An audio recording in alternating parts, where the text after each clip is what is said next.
Okay, see you, Marilyn. Okay. Hi, everyone.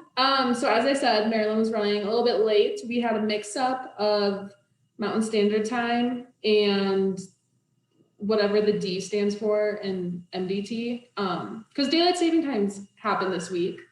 So thanks all for being patient. And I have Marilyn here. I'll let her introduce herself. Thanks for coming to Power Hour. Hi guys. So yeah, my apologies. I thought I got with the time change all completely mixed up. So thank you for joining us tonight, and I'm super excited to talk about Olympic lifting and triathlon and what we can do with that. And I was really excited when I saw this opportunity, when USA weightlifting and USA triathlon combined forces. I kind of reached out and jumped on that because I spent a good 5 years actually competing in Olympic lifting after my professional triathlon career, and have been coaching since 2001. And so a lot of experience integrating Olympic lifting, strength programming, being a professional athlete myself, coaching people for a long time, but then just really getting immersed into the Olympic lifting world as an athlete, and competed. I even went to the Masters World Cup, and competed on the Arizona stages, and did that really primarily as a sport for 5 years. So getting the opportunity to look at combining those two together, and having experience programming for it, and teaching it, and being certified actually as a Olympic lifting coach, that was, I saw that and I thought this will be I felt excited to teach everybody about this topic. So thanks for having me. Awesome. So we'll jump right in, and I'll share my screen. And if anybody has questions, you can drop them in the chat. And we'll send them to Marilyn.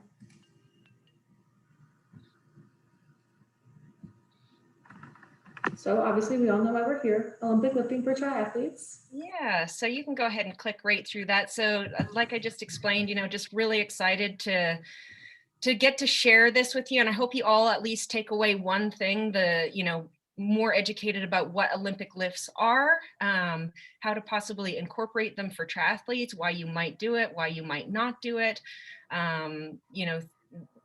A lot of people, they get a little bit confused with strength training, like what the different lifts are. And I just really want to make sure that I take some time to educate you on what actually Olympic lifts are, and then some of the supplementary lifts that could be useful for triathletes. So, there's strength training, but then there's in particular Olympic lifts. So that's the big difference. So when we look at strength training, is that, the core and mobility that we see a lot of, physical therapy type stuff, single leg type stuff, what that all looks like. But we really want to dive into what are Olympic lifts. So first of all, I just wanted to talk about, what are they called? So the most common, the full clean. And this can be really useful for, like I said, improving speed, leg strength, power.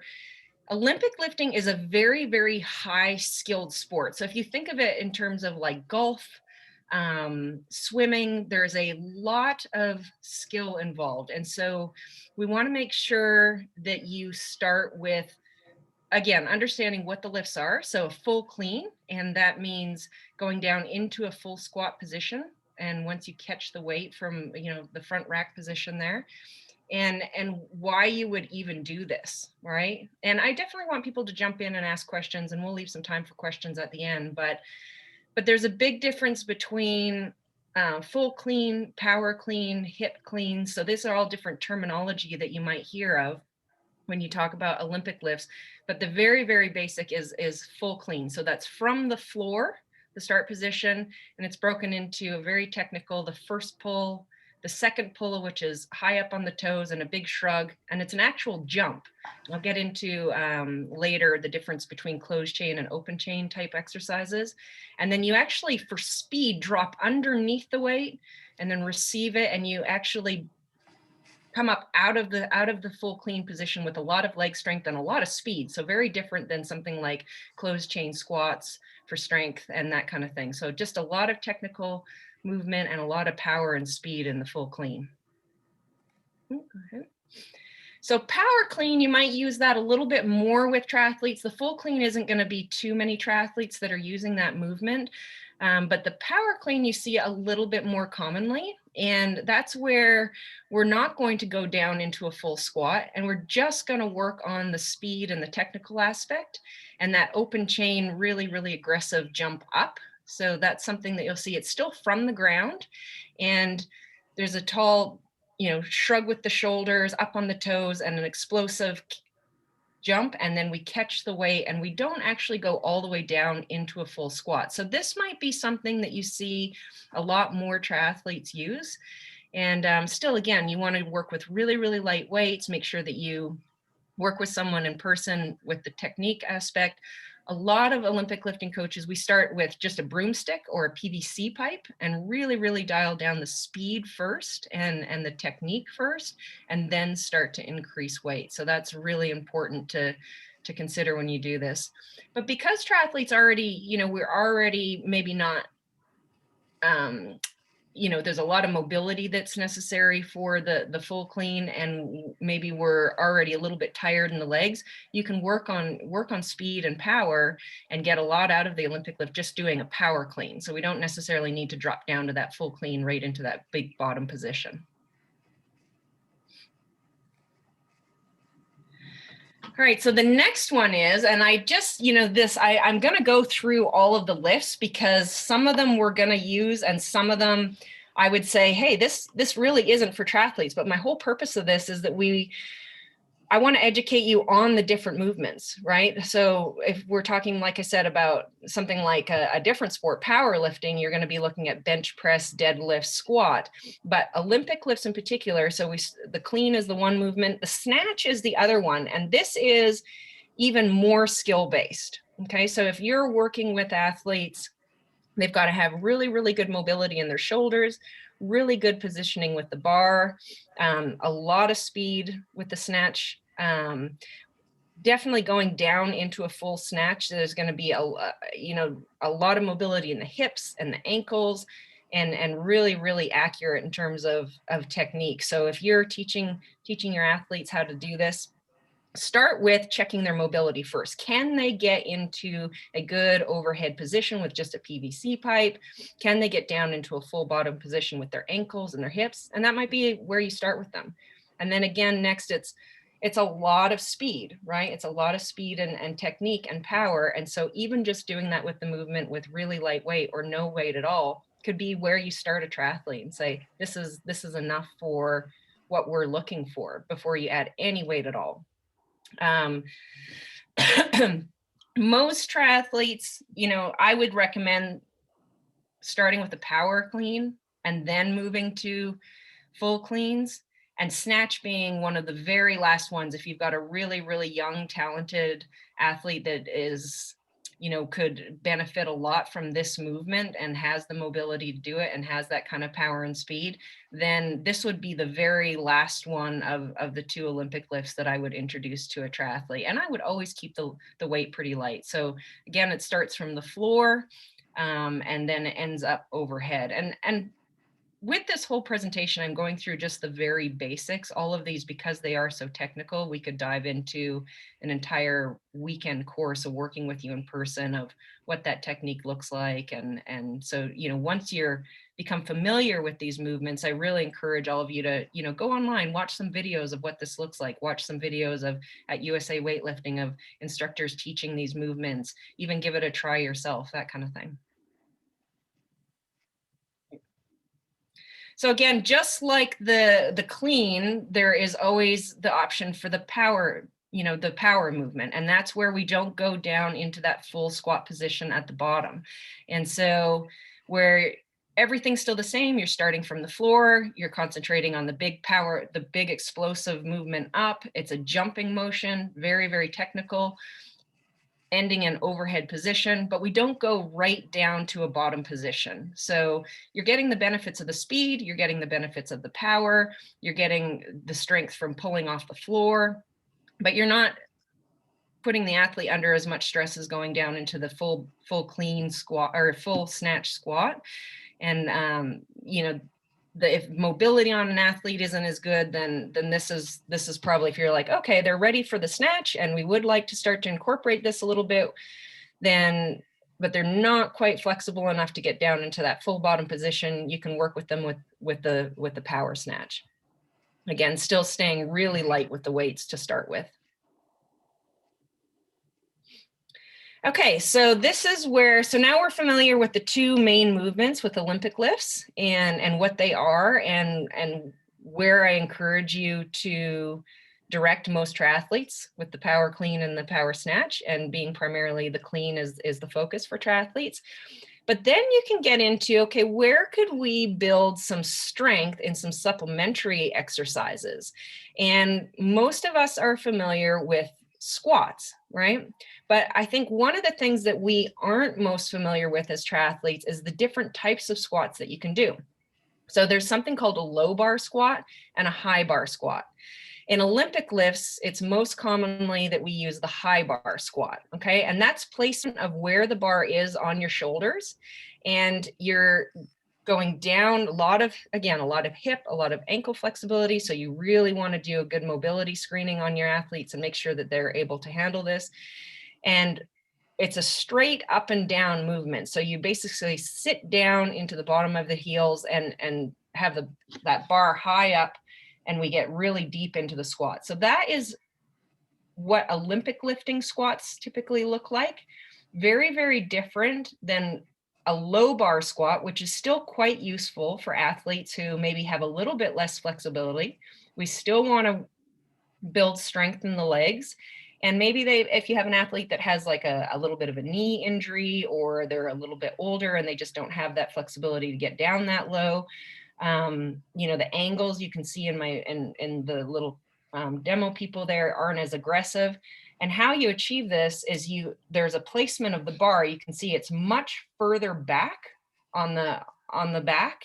It's further down, and you still concentrate on the bar going straight up and down. It's a straight line from where the bar is right through the middle of your feet. So as you go down, you almost sit back like you're sitting back in a chair, and then drive up from the middle of the foot straight up. So you can see in both cases, that bar is straight up and down through the middle of the foot, but the angles on the athlete's knees and ankles are quite a bit different from one another. So just to know, when most people are talking about Olympic lifting squats, they're talking about a high bar squat, but you can do low bar squats. That's more going to be a powerlifting type squat. Very useful. I think most triathletes would benefit more from a low bar squat for building pure leg strength. And it's a little bit more of a, what we would call more closed chain, not as hard on the knees and the joints and the hips, that kind of thing. Okay, next slide. Okay, so the next one, if we still have an athlete that's okay, we really need to build their leg strength, we can use the squats. We're going to use power cleans. We're not quite ready for something like full cleans or snatches, but we're going to say we're going to do power cleans.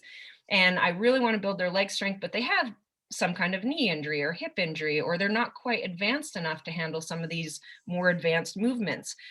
But we still really want to gain the benefits of the leg strength from the squats. So you can do something called box squats. And that's where you set, the higher the box, obviously, the better. And the lower the box, you know, there's going to be a little bit more load on the legs. But I recommend that you just bring it down to about chair height, or 90 degrees. And this really is going to teach the athlete to sit back to the box. When they do that, the thing that you're watching for as a coach is that they don't actually relax and sit down on the box. So they want to always be staying engaged. It's still a very much engaged. It's like a cue that they go down to the box, barely touch it with their bottom, and then straight back up out of the bottom. With the Olympic lifts, I talked about, if you do have an athlete that's, you know, getting down into the full clean or full snatch, there's a real speed. I talk about speed coming out of the bottom. And with box squats, one of the things that you can do, if you even have an advanced athlete and you're saying, okay, we want to use the box squat to build their leg strength, you can work at different tempo.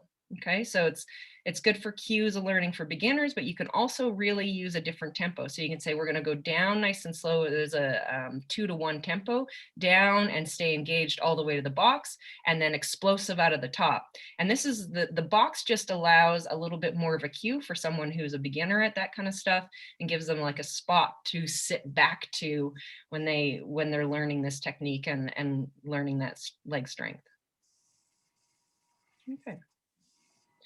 All right, another one is deadlifts. So this is a good one for triathletes. Now for a, for less experienced triathletes, or less experienced lifters that need the strength, the pulling strength, they call it, really good posterior strength. When we swim, bike, and run, we spend a lot of time hunched over, and our upper back, our whole posterior chain, calves, hamstrings, glutes, all that stuff, it needs to really be developed because we're overdeveloped on the front end, right? We're spent a lot of time hunched over. So spending time developing the posterior chain on triathletes is really helpful, not only for injury prevention, but performance.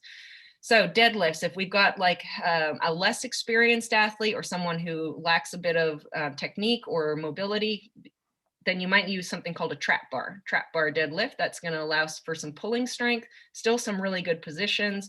You can put a little bit more weight on, but it's not as technical as a deadlift.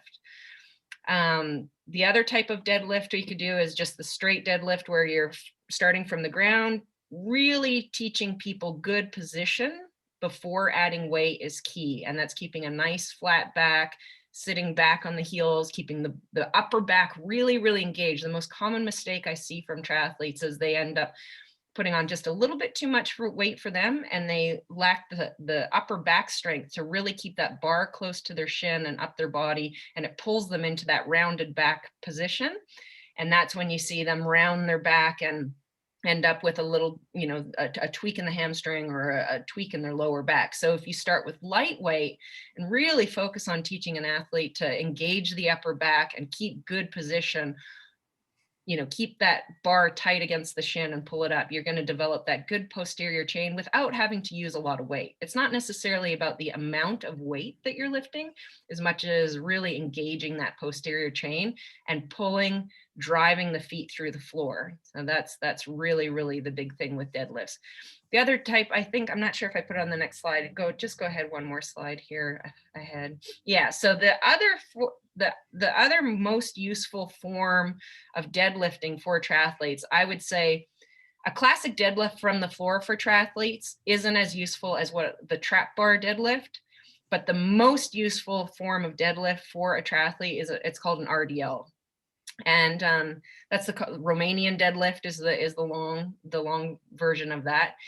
And this is going to be really, really specific to engaging that upper back, and you really go down in a slow 2-to-1 tempo, and there's not the same kind of knee bend. So in a classic deadlift or trap bar deadlift, you can really allow your athlete to bend the knees and drive the feet through the floor and stand up, right? With the RDL, we keep the knees, they have a slight bend in them, but they're fairly straight, and we sit the butt back and really focus on a real slow, engaged, holding the bar against the thigh, against the shin, down to about mid shin. The difference between the deadlift and the RDL is the deadlift goes from the floor every single time, and RDL is going to only go to about mid shin, where we can keep that engaged upper back and that nice flat back all the way through. You should really feel it in the hamstrings and the glutes. And then when they come back up nice and more explosively on the tempo there. So that's the one I recommend the most for triathletes. All right, we can't talk about Olympic lifts and not talk about jerks, okay? So jerks are a part of Olympic lifting. So if we're becoming familiar as triathlon coaches with the sport of Olympic lifting and incorporating it, I want to teach you about all the lifts. So we've learned about the clean a little bit and what I recommend there for programming and for triathletes, learned about the snatch. The next one is called jerks. Jerk is the finishing lift from the actual, in competition, it's called the clean and jerk. So there's two lifts in Olympic lifts. That's the clean and jerk and then the snatch. So the jerk can be trained independently from the clean when Olympic lifters train. I don't necessarily recommend jerks for any triathletes. I don't really see any benefit in it at all. There is a huge amount of leg drive up. It's actually, it's commonly confused that it's an upper body exercise. Pressing overhead like a shoulder press or a front press, that's different. That is working the upper body.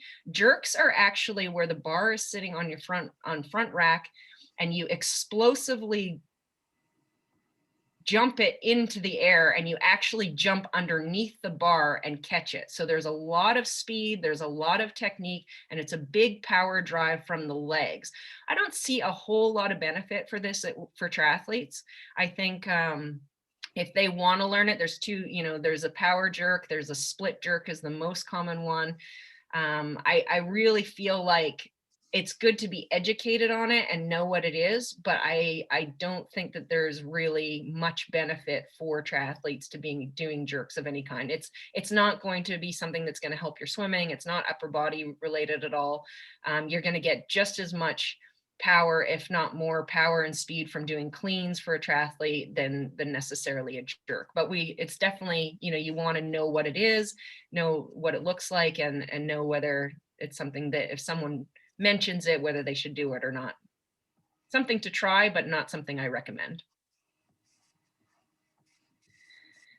Okay, so another one when we go in terms of the deadlift, we're kind of jumping back and forth just a tiny bit here. If you do have an athlete that you say, they really need some posterior chain strength and they need, they really could benefit from that pulling strength and that upper back, hamstring, glute type strength, but we're struggling to get them to pull from the floor with the deadlift or even the trap bar. And RDLs, maybe they lack a little bit of strength or mobility to be able to do that. Another thing that you can do is something called lockouts or racked deadlifts. I don't know if you got that. I'm starting to echo back at myself. I don't know if you got that. So this is where you actually need something called blocks, or you need an actual squat rack or something to put the weights up on and start it at about mid shin.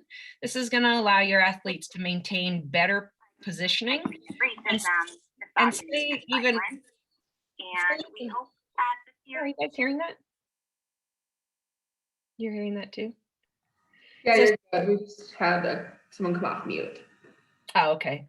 So yeah, so with the lockouts and rack deadlifts, you can, if you've got an athlete that actually can handle a little bit more weight, they need a little bit more weight on the bar to actually gain the strength that you need, but pulling it from the floor is a struggle in terms of mobility or injury, or we're worried about them having the mobility to do that, or maybe the experience, but you're like thinking to yourself, I really think they need to lift a little heavier weight. You can use something called the lockouts or rack deadlifts. So again, you find this is going to be most commonly used in an actual gym. You find a squat rack, set it up about mid shin height, and you're going to have them maintain the exact same body positions as you would in the actual deadlift, that same tight pulling motion, setting the upper back, using the posterior chain, but it's going to be from about mid shin and then just stand straight up with it. Okay.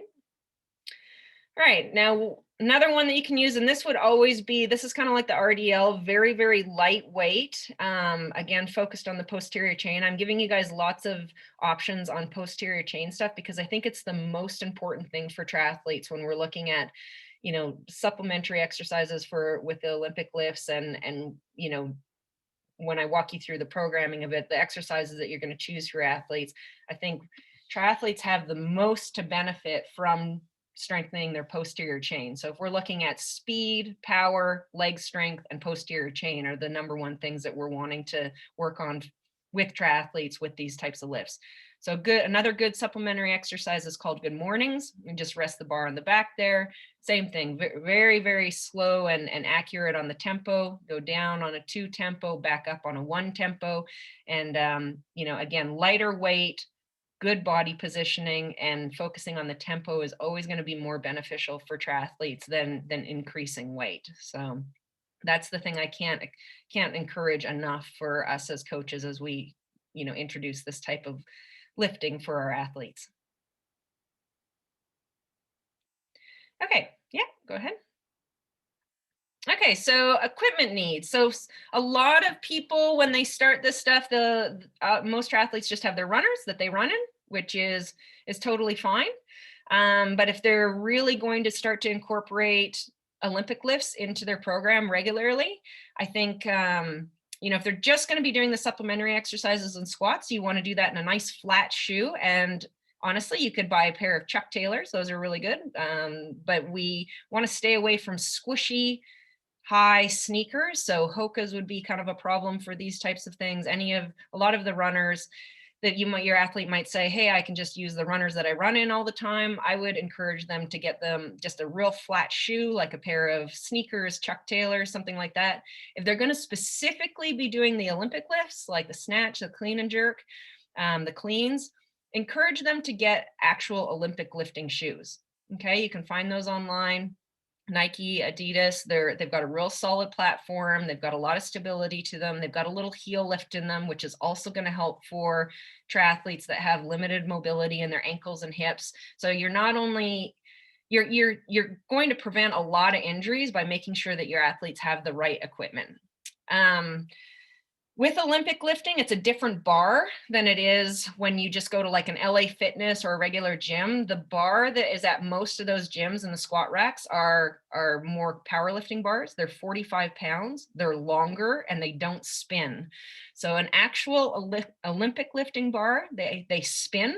So if you're doing cleans and snatches, make sure your athlete has an actual Olympic lifting bar. You can get different weighted bars for beginners, as light as 15 pounds, but all men and women actually compete in Olympic lifting on different bars. So the women's bars are shorter and they're only 35 pounds, and men's bars are longer and they're 45 pounds. So if you're going to specifically be doing Olympic lifting with your athletes, they need to know that. Free weights. So again, you want to use the bumpers for Olympic lifting, not the metal plates. So again, if you're teaching this, there's not too many of the local gyms that actually have bumper plates. A lot of them are in kilos and not pounds. So make sure if you're adding up the weight for your athletes, or they know that what weight they're actually lifting. The colored plates are often in kilos, so know what that is. It's usually times 2.2. for most of them, and making sure that they are the actual bumper plates that you can drop. So a bar that spins, make sure you're on a male or female bar and that you're on actual bumper plates and you have good Olympic lifting shoes, and that's going to help you prevent a lot of injuries right there. And then racks for squats. As we get into these home gyms, that kind of thing, you're seeing some people, you've got some homemade gym stuff and they're doing squats where they're trying to pick stuff up off the floor and then get it up and that kind of thing. I really encourage your athletes to get a proper rack and make it safe for them. The big thing about equipment is you want to know what you need so that it's safe, the same way you will for the pool or the bike or something like that. Invest in good equipment. Okay, so I'm not going to obviously read this whole slide out to you. You can kind of take a look at it, but the big thing is deciding whether your athlete needs open chain, which is the Olympic lifts, that's an open chain exercise, or closed chain. So when we're talking about deadlifts or we're talking about squats, those, and especially the low bar squats, that's going to be more of a closed chain exercise. And open chain is more explosive and a jumping type exercise. So when you're looking at these and you're trying to decide on the right programming for your athlete, really make sure that you know the difference. And it means closed chain, your feet don't leave the ground. Open chain, they do leave the ground.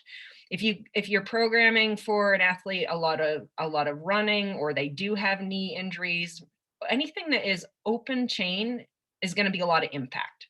Okay, so when you're deciding these exercises, do you want to build leg strength? Do you want to build power? Do you want to build speed? What kind of injury do they have? So really knowing what you're choosing for your athlete is important. So if you've got a little bit older athlete that is already taking a lot of pounding to their body, running a lot, these kinds of things, you might stay closer to the closed chain stuff. Keep their feet planted firmly on the ground. And they're going to get a lot of leg strength from that. You can change the tempo of the lifts, and you're going to keep them much safer while you build their leg strength up. If you've got a collegiate athlete who is, trying to run a really fast 5K, maybe even doing some, 800-meter track type runs, 1,500 meters, that kind of stuff, then we want to they're doing draft legal racing. They need a lot of power and punch out of the corners, the draft legal racing. They're able to handle the open chain just a little bit more. You're trying to develop that speed and that power, then that's when we would start to do that under really good supervision and know that this is a real explosive movement where our feet leave the ground, and really understand the impact of that, right? If you are jumping and landing with a lot of weight, what is that doing to your athlete in terms of total training load over, as you add in the bike and the run around that type of stuff. Okay, so this is where I see the most common mistakes for when people start to add in lifting is they try and approach lifting the same way they approach triathlon. And in triathlon, it's a volume sport, right? We do a lot of reps. We do in terms of, let's talk about volume. That's, most people are doing, if you're doing even 5-6 hours of exercise a week, 10 hours, 15, 20, whatever those hours a week, it's a volume sport. It's an endurance sport.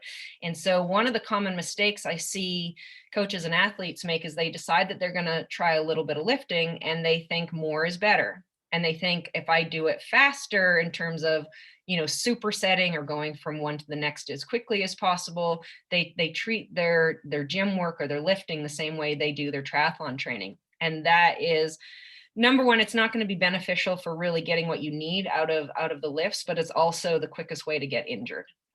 So when we program, you want to work just like you would your normal triathlon program. You've got your main event and you work backwards in terms of dates, where you want your peak performance. And so if we're looking at, a 4 to 6 month block and you're the furthest out, just like we would build a base period in swim, bike, and run, in lifting, there is a base period when it comes to things like the closed chain exercises. So deadlifts, squats, those kinds of things you can do, high rep, and high rep might be, like I've said here, 3x15, 4x10. It's at a low percentage of their max, and they're building a great big base.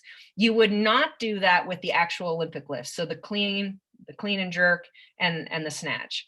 That is always going to be programmed on it might have some volume to it, but it would look something more like, 6x3. For reps, there's a lot of rest and sitting in between them. You might even do like some kind of complex, those kinds of things. So I'm not going to get into the actual like depth of the different types of programming. If afterwards people want to contact me, and I'm happy to, show them sample programs, that kind of things. But the base period, just like our triathlon training, needs to be far out, and that might last 3 to 4 weeks. And then you would move into a little bit heavier weights, and we start to go to something, less reps, heavier weight. So it might be something like 5x8 or, that type of thing. It's going to be less actual reps and heavier weight. And then when we get closer to the peak period of your strength, that's when we get down to even 6x5, 5x3, 6x2. And as these sets and reps change, the weight changes, the total load changes. So, when we're working in 3x15, 4x10, we might be working at, 75, 80% of someone's max, depending on what their max is. As we're getting into that 6x5, 5x3, and especially 6x2, once you're at sort of 6x2, you're working at, 90, 95%, maybe even higher of someone's max, and they're building a lot of strength there.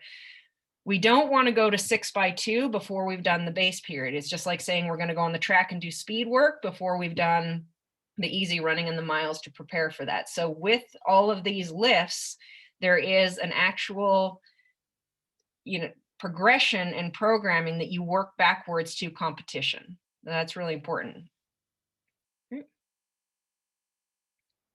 All right. Yeah. Now I'm not sure if I cover it a little bit later, but one thing I want to make sure I mention as well is with these types of lifting, for most triathletes, twice a week is more than enough, spread 48 to 72 hours apart. And for a lot of triathletes, once a week is enough. Okay, because there is a high load to this type of lifting. So you might program for them where you do core work one day a week and supplementary stuff with, single leg and core work and dumbbells and that kind of stuff. And this, more taxing type Olympic lifting and these really big recruitment closed chain exercises like deadlifts and squats, you might only do it once a week with your triathletes. So again, we're not approaching this type of work the same way we do our triathlon programming. And that is really, really important to know as you mesh these two things together. So again, who, why, and when. So this is not for everybody. So in saying that, we really want to be smart as coaches of who we prescribe this stuff to. Look at their age, look at their mobility, look at what they're actually training for. I do think that there is a benefit in sprint, ITU, collegiate athletes, like I say, doing the speed and power movements. They're going to have maybe a little bit more mobility. If you're racing Ironman, if you lack the mobility, it's not going to be, there's going to be more risk than reward. So you might stick a little closer to, the core work and that kind of stuff. So really smart in terms of who you're choosing this type of work for and understanding the load of it. And if you're looking at it as, hey, this is purely like a mobility and skill and technique supplement to their program, and you're working with PVC pipes and really, really lightweight, that might be a way that you're just increasing some of your athletes' overall mobility, and you're not really using it for developing speed and strength. So that could be something that you're looking for as well. You always, these are the icing on the cake, this type of stuff for triathletes. So you always want to ask yourself, is this going to make them better at swim, bike, and run? And is the risk and reward ratio adequate for that athlete? And that's something you really want to make sure of when you're looking at adding this to them. Ideally, they're doing it supervised, or, they have a lot of experience at it. You're right there with them. Most Olympic lifting gyms have a coach with them full-time in person, watching every single lift, just because they are really, really technical.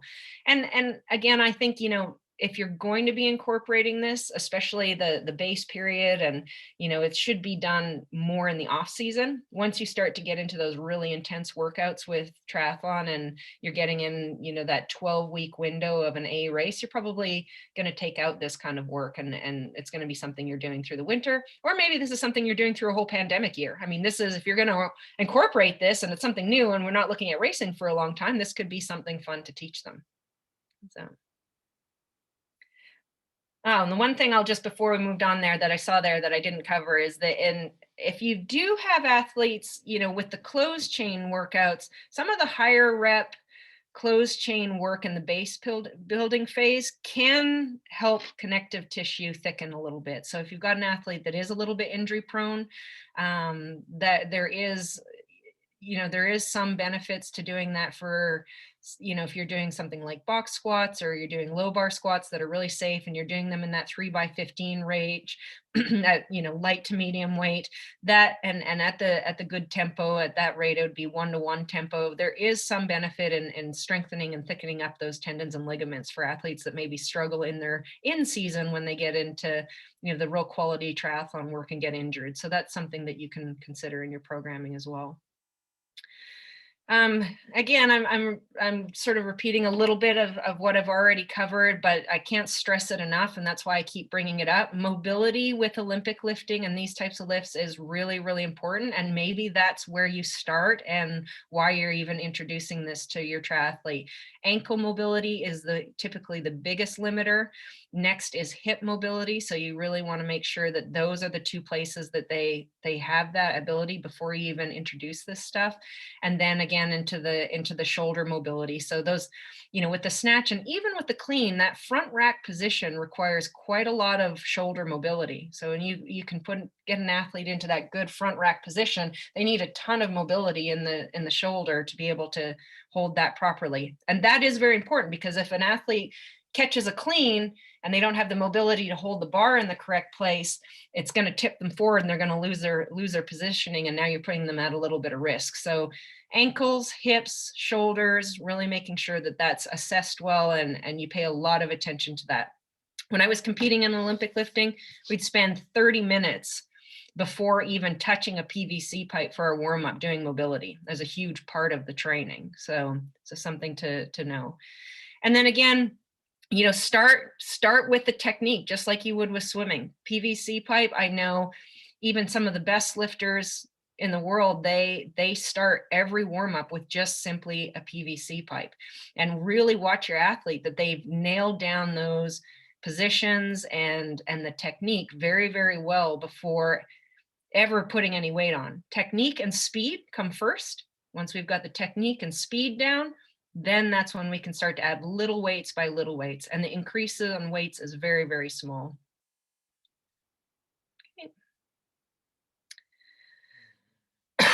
Okay, so I got into this a little bit already, and the big thing is making sure you're placing this type of training in your programming. Now, everybody programs their triathlon training just a little bit differently, where they place quality sessions within the week, where they place recovery sessions. It's going to be dependent from athlete to athlete.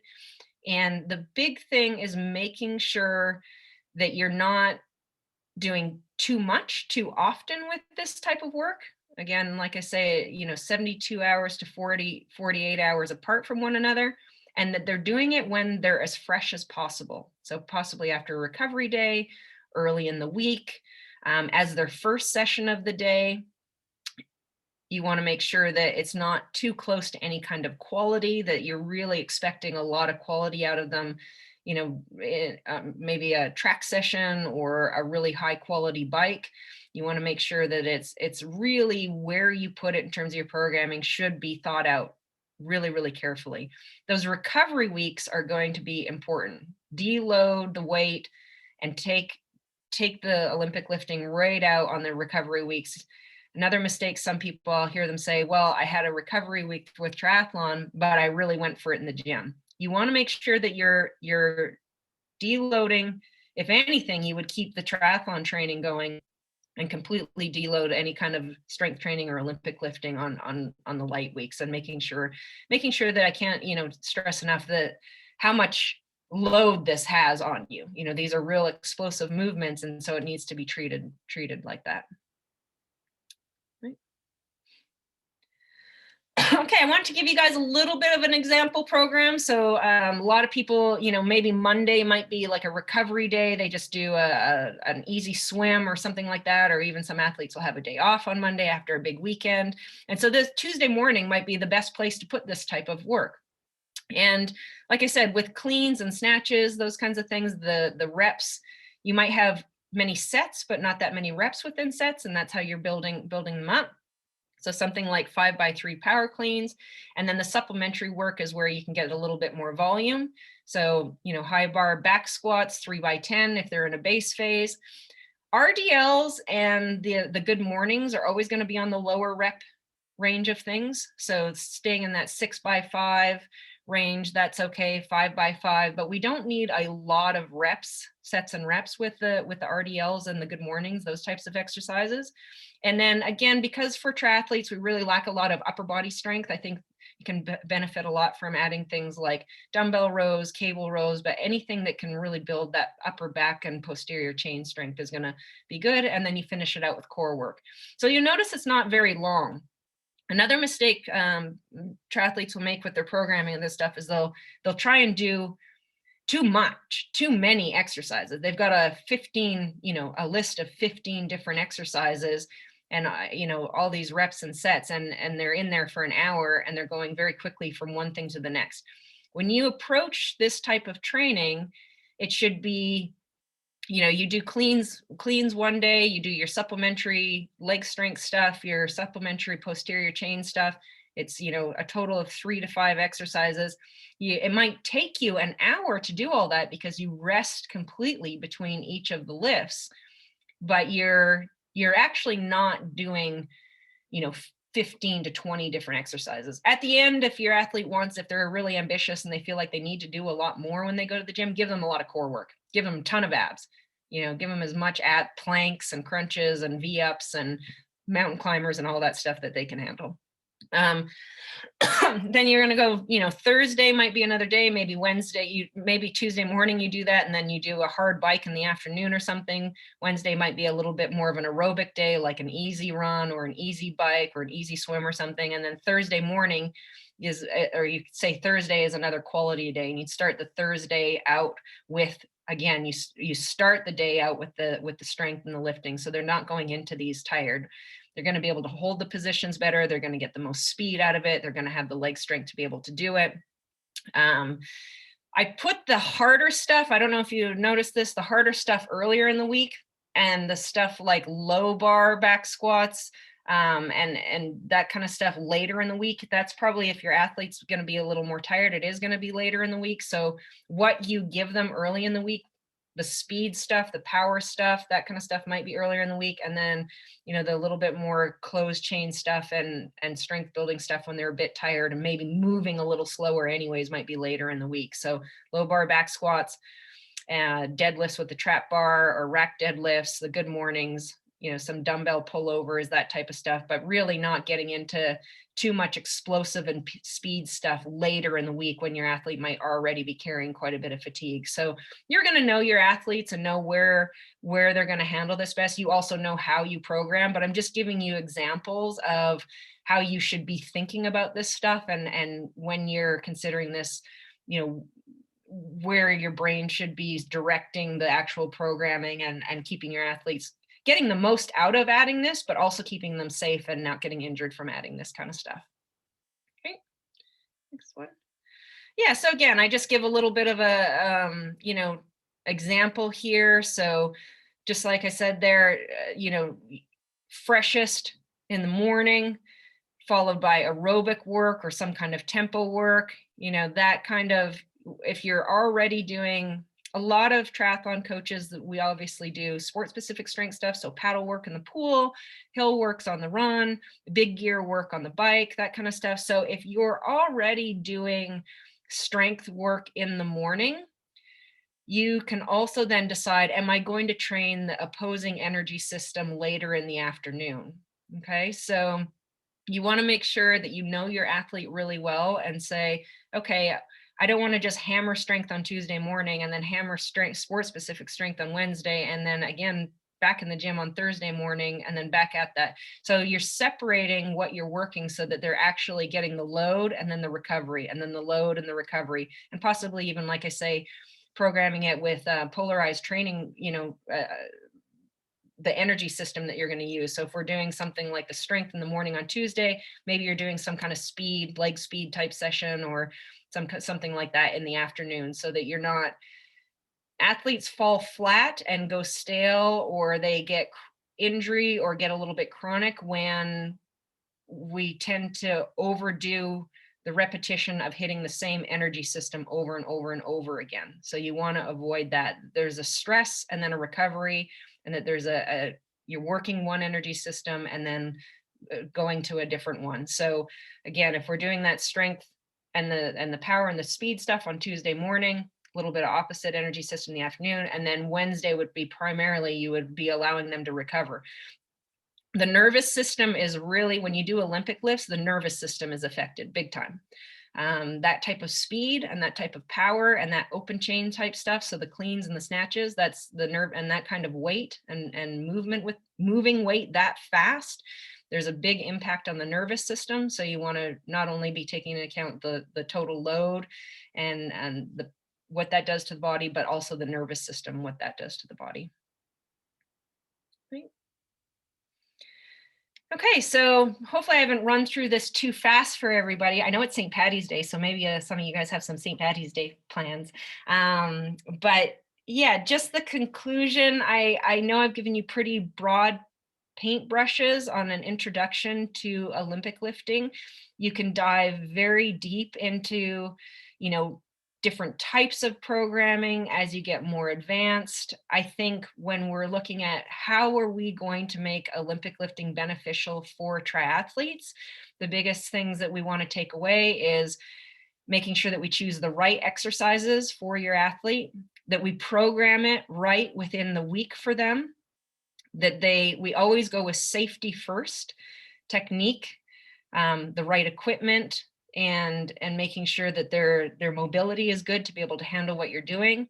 And then you're really closely monitoring, is this benefiting their swim, bike, and run? Am I making them a better athlete at their sport by incorporating this? And so those are the things that we want to make sure of while we take on this. I think there is a lot of benefit, if we can make athletes stronger, more resilient, quicker, more powerful, and it's our responsibility as coaches that we educate ourselves as much as possible to understand the impact of these types of exercises and how we would incorporate them. I think if you're interested in learning a lot more about this in depth, with USAT and USAW, that they've combined forces, I know that there's a lot of great actual weightlifting, just like you can go get certified as a USAT triathlon coach, you can go get certified as a USA weightlifting coach. And I think if you're going to start incorporating this, I would take the time to learn the lifts yourself and go through an Olympic lifting program and get certified as an Olympic lifting coach and really know what it means to do the sport, understand the sport, really understand the technique. What does it feel like to have a barbell in my hands? Have chalk, the right equipment, the squat racks. How does this make me feel? How tired am I? How does this affect the bike, the run, my flexibility, all of these things, and then start teaching it to your athletes. So yeah, hopefully I've provided just a little bit of insight on Olympic lifting. Again, absolutely reach out to me with any questions or any any thoughts that you have. Like I say, I have quite a bit of experience competing in both sports and then introducing it into triathlon, what athletes actually benefited from it, and which ones I felt like, okay, this probably wasn't good timing or right for this athlete, and I can help you navigate through this a little bit.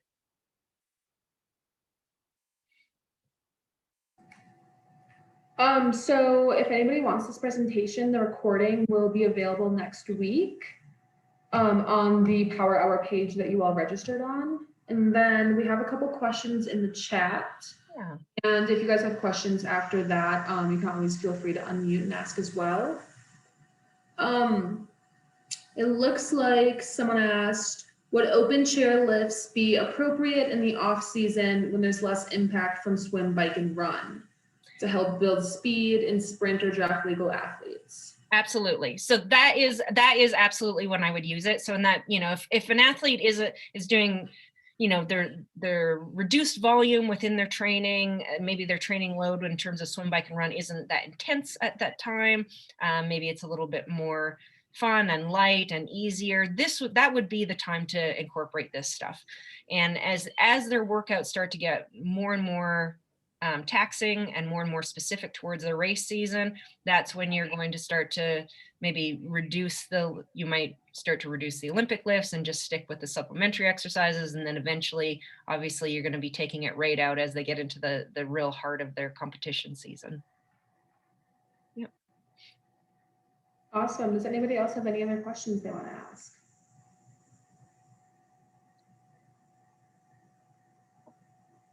Thank you so much for your patience with the time mix up there. I really appreciate it. And again, like I say, this is just a very, very breaking the very tip of the iceberg on all of this stuff. So anyone who wants to get much more in depth on this and has questions or anything like that, please feel free to reach out. I'm happy to answer any questions or provide as much insight as possible. I'm excited that these two sports have come together and said, let's help each other out and educate the coaches. So thanks so much for having me. Awesome. Thank you, everyone. And daylight savings time, man. I know. I will get it right. Thank you so much. This has been wonderful. I really appreciate it. You're welcome. Thank you. Awesome. Well, everybody have a good night. Cool. Happy St. Patty's Day. Thank you, guys.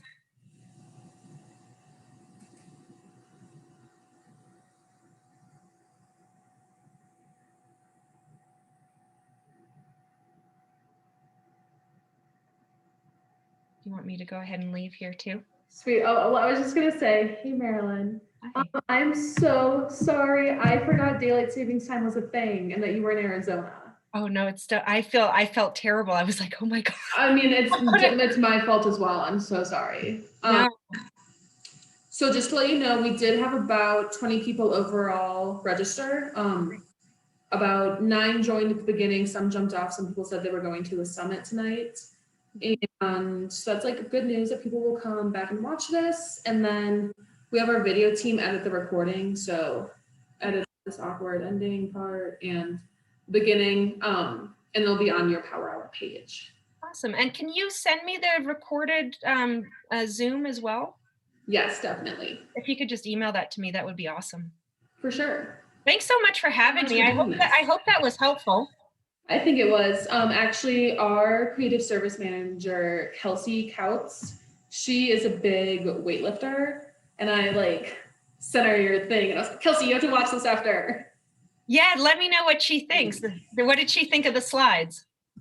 She was excited. She was like, oh, like she loves when she gets to cross over like her passion with like her work. So awesome. Well, let me know what she thinks. I tried to keep it really, really basic and obviously, you know, just at least give people some direction on where to sort of go from there. So let me know what she thinks. Definitely. But thank you so much. Have a good St. Patrick's Day. Thanks, you too.